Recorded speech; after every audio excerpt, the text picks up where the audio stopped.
ርዕሰ ሊቃነ ጳጳሳት ሌዮ 14ኛ ኃላፊነት የሚሰማቸው ውሳኔዎችን የሚጠይቅ ሰላም በአስቸኳይ ያስፈልጋል አሉ። ርዕሰ ሊቃነ ጳጳሳት ሌዮ 14ኛ በቅዱስ ጴጥሮስ አደባባይ ለተሰበሰቡ ምእምናን በዕለቱ ቅዱስ ወንጌል ላይ ተንተርሰው የቅዱስ ወንጌል አስተንትኖ ካደረጉ በኋላ የጦር መሳሪያዎችን ጸጥ ለማድረግና የቦምብ ፍንዳታዎችን ለማስቆም ከዚህ ቀደም ያቀረቡትን ጥሪ በድጋሚ አንስተዋል።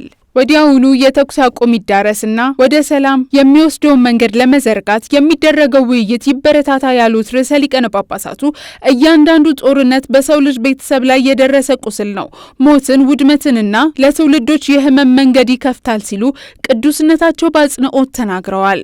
ብዙ ተጎጂዎች፣ ብዙ ህይወቶችና ቤተሰቦች ፈርሰዋል።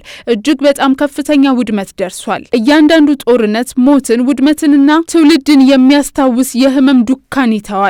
ለሰላም ቀጠሮ መስጠት አይቻልም። በልባችን ውስጥ ቦታ ማግኘትና ኃላፊነት የሚሰማው ውሳኔ ማድረግ ያለበት አስቸኳይ ጉዳይ ነው ሲሉ ቅዱስነታቸው ስለ ጦርነት አሰቃቂነት ተናግረዋል።